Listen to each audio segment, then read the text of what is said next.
ತಡಿಯಣ್ಣ ಮಾಡ್ಕೊಡ್ತೀನಿ ತಡಿಯಣ್ಣ ಹಿಂಗೆ ಎಣ್ಣೆ ಪಾಟ್ಲೆ ಮಂಜಣ್ಣ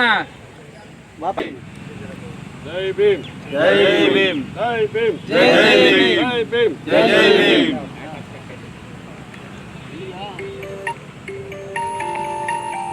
ಜಯಂತ್ಯೋತ್ಸವದ ಅಂಗವಾಗಿ ಭಾರತೀಯ ಜನತಾ ಪಾರ್ಟಿಯ ಎಲ್ಲ ನಮ್ಮ ಪದಾಧಿಕಾರಿಗಳು, ಕಾರ್ಯಕರ್ತರು, ಹಿರಿಯರು ಎಲ್ಲರೂ ಸೇರಿ ಇವತ್ತು ಡಾಕ್ಟರ್ ಬಿ ಆರ್ ಅಂಬೇಡ್ಕರ್ ಅವರ ಪ್ರತಿಮೆಗೆ ಮಾಲಾರ್ಪಣೆ ಮಾಡೋದ್ರ ಮುಖಾಂತರ ಒಂದು ಗೌರವವನ್ನು ಸಲ್ಲಿಸುವಂಥ ಕೆಲಸವನ್ನು ನಾವೆಲ್ಲರೂ ಸೇರಿ ಮಾಡಿದ್ದೇವೆ.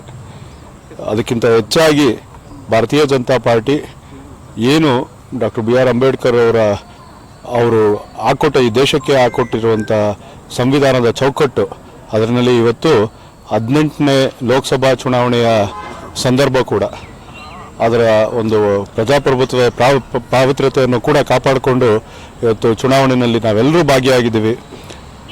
ವಿಶೇಷವಾಗಿ ಡಾಕ್ಟರ್ ಬಿ ಆರ್ ಅಂಬೇಡ್ಕರ್ಗೆ ಅವರು ಬದುಕಿದ್ದಾಗ ಸಲ್ಲಬೇಕಾದಂಥ ಗೌರವವನ್ನು ಕಾಂಗ್ರೆಸ್ನವರು ನಾವು ನೋಡಿದ್ದೇವೆ. ಅದನ್ನು ಕಿತ್ಕೊಂಡಂಥದ್ದು, ಅವರು ಸತ್ತಂಥ ಸಂದರ್ಭದಲ್ಲಿ ನಡೆಸ್ಕೊಂಡಂಥದ್ದು, ಅವೆಲ್ಲವನ್ನು ಅಳಸ ಹಾಕುವ ರೀತಿಯಲ್ಲಿ ಇವತ್ತು ಪಂಚಶೀಲಗಳನ್ನ ಅಭಿವೃದ್ಧಿಯನ್ನು ಮಾಡಿ ಡಾಕ್ಟರ್ ಬಿ ಆರ್ ಅಂಬೇಡ್ಕರ್ ಅವರಿಗೆ ಒಂದು ಅಂತಿಮ ಗೌರವವನ್ನು ಸಲ್ಲಿಸುವಂಥ ನಿಟ್ಟಿನಲ್ಲಿ ಭಾರತೀಯ ಜನತಾ ಪಾರ್ಟಿ ಏನು ಮುನ್ನಡೆದಿದೆ, ಅದೇ ನಿಟ್ಟಿನಲ್ಲಿ ನಾವು ಕೂಡ ಅವರಿಗೆ ಗೌರವವನ್ನು ಸಲ್ಲಿಸ್ಕೊಂಡು ಅವರು ಹಾಕೊಟ್ಟಂಥ ಸಂವಿಧಾನ ಚೌಕಟ್ಟಿನಲ್ಲೇ ನಾವು ಮುಂದಿನ ದಿವಸಗಳಲ್ಲಿ ಕೆಲಸ ಮಾಡ್ತೀವಿ ಅಂತೇಳಿ ಈ ಸಂದರ್ಭದಲ್ಲಿ ಹೇಳ್ತೀನಿ. ಎಲ್ಲೋ 2-3 ಸುಳ್ಳು ವದಂತಿಗಳು ಈ ರಾಜ್ಯದಲ್ಲಿ ಕಾಂಗ್ರೆಸ್ ಸರ್ಕಾರದವರು ಹರಿದಾಡಿಸುವಂಥ ಕೆಲಸವನ್ನು ಇವತ್ತು ಮಾಡ್ತಾ ಇದ್ದಾರೆ. ಸಂವಿಧಾನವನ್ನು ಬದಲಾವಣೆ ಮಾಡ್ತಾ ಇದ್ದಾರೆ. ಸಂವಿಧಾನವನ್ನು ಮತ್ತೆ ಬರೆಯೋದಕ್ಕೆ ಏನು ಭಾರತೀಯ ಜನತಾ ಪಾರ್ಟಿ ಪ್ರಯತ್ನ ಮಾಡ್ತಾ ಇದೆ ಅಂತೇಳಿ ಒಂದು ಸುಳ್ಳನ್ನು ಸೃಷ್ಟಿ ಮಾಡುವ ಮುಖಾಂತರ ಮತದಾರರಲ್ಲಿ ಗೊಂದಲ ಮಾಡೋದಕ್ಕೆ ಪ್ರಯತ್ನ ಮಾಡ್ತಾ ಇದ್ದಾರೆ. ನಿನ್ನೆ ಖುದ್ದು ನರೇಂದ್ರ ಮೋದಿರವರು ಹೇಳಿದ್ದಾರೆ, ಅಂಬೇಡ್ಕರ್ ಅವರು ವಾಪಸ್ ಬಂದರೂ ಸಹ ಸಂವಿಧಾನವನ್ನು ಬದಲಾವಣೆ ಮಾಡೋದಕ್ಕೆ ಸಾಧ್ಯ ಇಲ್ಲ.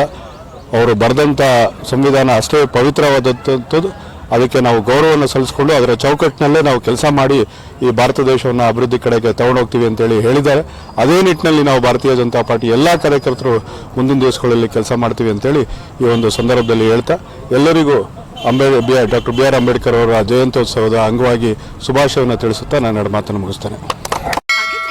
ಸಬ್ಸ್ಕ್ರೈಬ್ ಬಟನ್ ಮೇಲೆ ಕ್ಲಿಕ್ ಮಾಡಿ ಹಾಗೂ ನಮ್ಮ ಹೊಸ ವಿಡಿಯೋಸ್ ಅಪ್ಲೋಡ್ಗೋಸ್ಕರ ಪಕ್ಕದಲ್ಲಿ ಕಾಣುವ ಬೆಲ್ ಬಟನ್ ನಮ್ಮೆಲ್ಲ ವಿಡಿಯೋಗಳನ್ನ ಲೈಕ್ ಮಾಡಿ, ಶೇರ್ ಮಾಡಿ ಹಾಗೂ ಕಮೆಂಟ್ ಮಾಡಿ.